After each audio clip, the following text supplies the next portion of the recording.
actually, I was just being joking, but yeah, my mom's mom is 100% Filipino. My mom's mom is Filipino. So my mom is Filipino and black, and my dad is black. So I got a quarter Filipino in me. Your club is an interracial club, correct? Yeah, I ain't got no discrepancies on no nationality of any man coming to my club. So I am obviously not going to single you out by this question because I've asked everyone I've sat down with and everyone I will sit down with, and if they choose not to answer, I don't think there's any further to go in that interview. How do you feel about the perception of some clubs that don't allow other races in their club? Which is strictly their opinion. How do you feel? Oh no, that's easy for me to talk about. I respect it to the fullest. You know, man, I respect any club that is just, you know, holding to their bylaws and how they were built. Now, yes, today in 2017, life is in the biggest transition ever. 18. You know, 2018. Yeah, 2018. Happy New Year, brother. Yeah, Happy New Year, man. You know, but everything is in transition.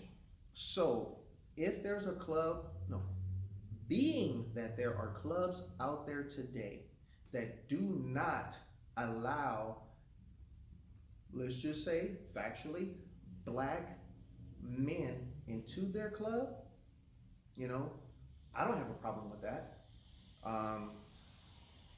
You know, whichever club that may be, I know for a fact that I still have beautiful relationships with those clubs, you know, and the members, I can't speak for them, I would assume, but at the same time, I have factually, you know, had conversations with members that are in some of these clubs that don't allow black men. You know, things have changed and they expressed, you know, man, Goldie, if it wasn't for, you know, situations that's, you know, embedded into my club, you know, man, it'd be great to have you in my club. And I just feel honored just to have somebody feel that grand of me, you know. But for a club that doesn't, you know, allow certain nationalities in their club, you know, so be it. Brother, Beyond, thank you for sitting with me. I know you're a busy man. What you guys need to understand, this wasn't just an interview. This was me getting to hang with one of my very dearest friends and brothers. If people want to come by and see a stand-up guy, a beautiful shop, would you like to let them know where you are? Yeah, one down, Biker Supply House. I'm in Riverside, California, and the address is 6359 Magnolia Avenue in Riverside, California. And just so you know why I paused, this is a brand new place. I'm probably gonna take a nap because I got about a 7-hour drive. When I tell you this is a layer, and I've been to 3 of your places now. Mm-hmm. You know, my dad used to always say, you judge a man off his success, off of his actions, not his forthcomings. And I don't think I even know what you did for a living. You get where I just went with that? Mm-hmm, mm-hmm. I just know what I saw right now, but it's like, how did he now? Mm-hmm, mm-hmm, You know, mm-hmm, mm-hmm. where did he now? You were a success story as a biker. I'm about to hand you a trophy. All right, okay. But this was a gift and a pleasure. And if you have one thing to say to the motorcycle community, so actually be 2 things. To the motorcycle community and the civilians. Oprah gave this great speech yesterday about strong women that are now saying, not me too. Women that, you know, the whole climate of abuse. If you were to say something to the novice and the bikers, what would you say?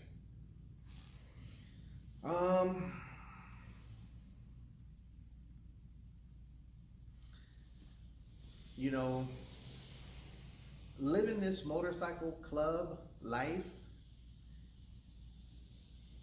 is is not what most people expect it to be. You know, it is a very groundhog type life. You really do the same shit over and over and over and over fucking again.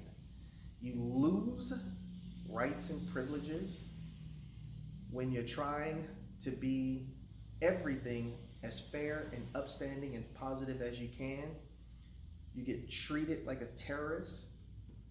You get treated in such a way that really discourages you from wanting to invite people into this world to take part in it, but at the same time, you want and need your club to grow.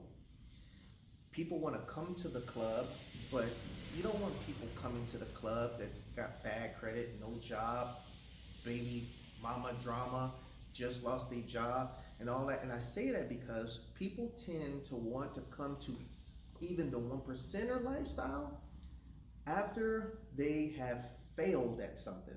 They have failed at a divorce. They have failed with so much, and they feel like, man, if I ever fucking break up with this bitch or my life is so fucked up, man, I'm gonna just do this. Hell no. They don't want you now. You know, what they need is motherfuckers with good credit, a good job, a great attitude, you know, a very balanced life, in a very good relationship. And this is the part that people really just don't touch on, you know. Sons of Anarchy, we spoke on it a little while ago, but I was on the show. I got nothing but the utmost love and respect for Kurt Sutter allowing me the opportunity to take part in such a historic show. But the show did not do nothing good for people in motorcycle clubs. It did nothing good for us, you know. Now, I say that because it leads to me speaking on this upcoming show, the spinoff for the Mayans. It's not going to do nothing good for motorcycle clubs. I do not want to see in that show a guy in a motorcycle club possibly put the gun to a fucking police officer's head in this show and shoot him. You know, why did they do that? For ratings. People need to understand this shit ain't gonna happen in the street. Motorcycle club people don't kick it in fucking police stations, walking around, having conversations and going to see somebody who's already locked up and sitting in there with them having a conversation. You know, the television show is just a television show, but what people are getting all twisted up on is just getting so used to some things looking like a documentary and real and all this real life shit that and even the cops, unfortunately, are using this as a template, you know, thinking that that's how shit is, you know. And I just want to be one of the first people who are active in the field in this MC shit to say it's not like that, you know. You know, just the way things are. Nobody wants to deal with some police officers, because some police officers are just dealing with life with a chip on their shoulder. You know, if you pull over a guy on a motorcycle because he made a left without signaling, you don't gotta come at him so fucked up. You know, you could just say, hey, my man, you know, I just got you because you made a left without putting on your signal. You know, it don't gotta be a felony stop. But I'm not telling you how to do your job. But if that's what you gotta do, then you just doing that because it's your job. But if you have the choice to not make it a felony stop because it was just a signal, then just pull him over, cite him for a ticket. And in some cases, if the dude is cool, I mean, shit, give him a warning. It's no different than giving a chick a warning who got blonde hair and some big titties, you know. But no, you don't gotta press him just because he got on a patch.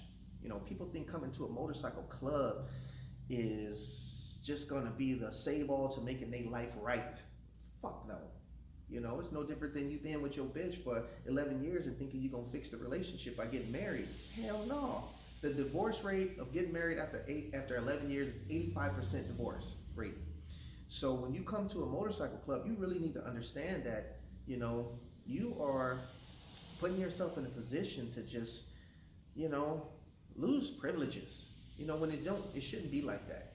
You know, lose privileges meaning, you know, you're not gonna be able to just wear your cut and go inside of Cheesecake Factory, you know. But yet you can see guys in there eating who have on Raider shirts. They're representing a group of people that have murdered people at football games and have beat people up. But no, they're asking you to leave because you're in a motorcycle club, and yet they probably ain't even heard of your club, you know. So being in a motorcycle club it's something people really need to think about, you know, before you just go off and do it because you got a motorcycle, you know.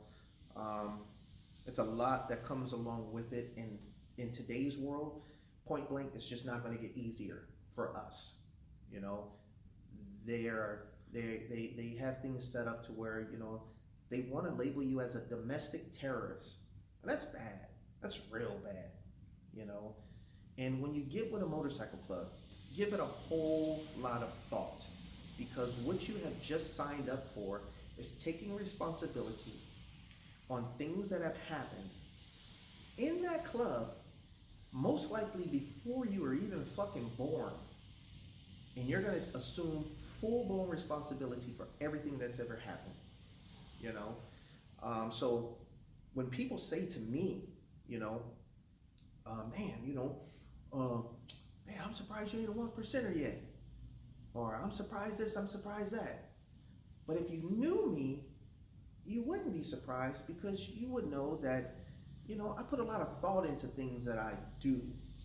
And if I chose to become a 1%er club, I am then, part of what I'm doing, I'm assuming and taking on everything that every 1%er club has ever done bad. I have just joined that organization. Not just a particular club, but I've just joined that level. So now, if I'm a 1%er club, unfortunately for everything they have unfortunately did as a mistake, now I'm assumed to be into kidnapping, drugs, prostitution, drugs, smuggling, murder, But yet, look at my motherfucking record. Ain't none of that shit on me. But now the assumption is, you know.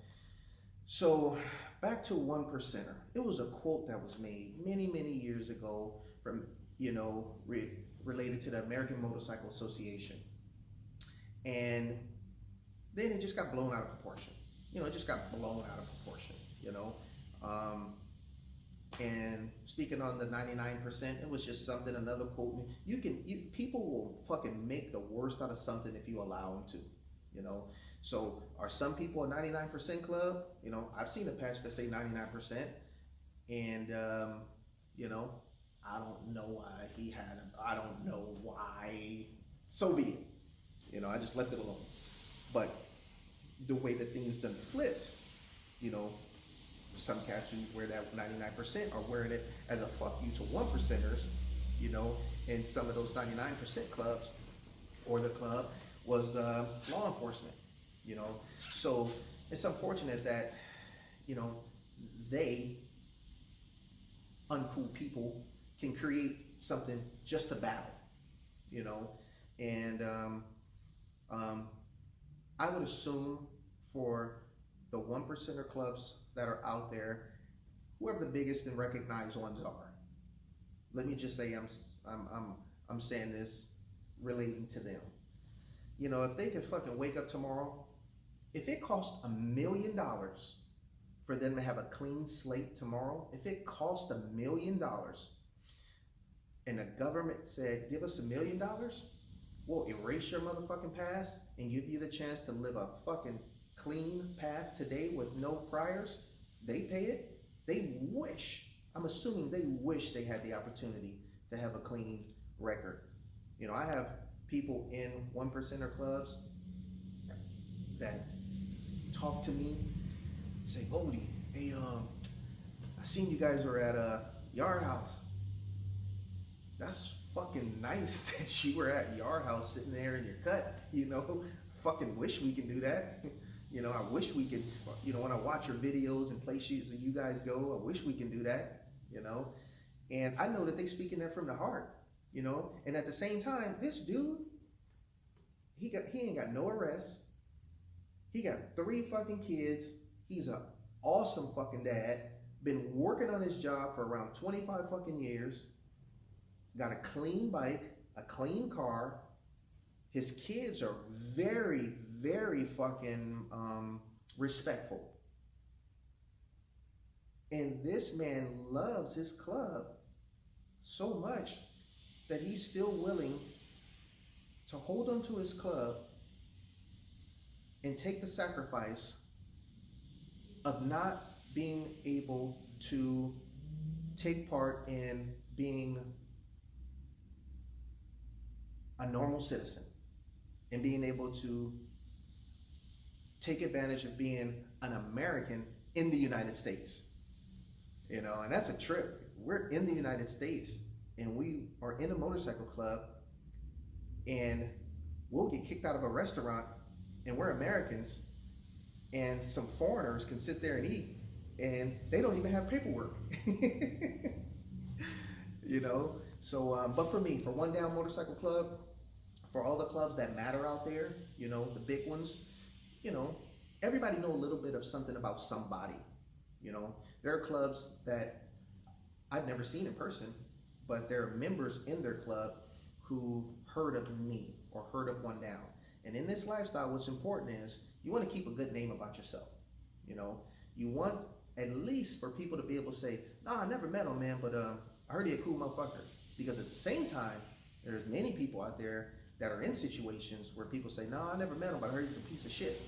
And so as soon as they say that to somebody, that person takes that with them and they roll that over, you know. So my aim is to keep my name clean, provide for people with my motorcycle shop, participate in fun events,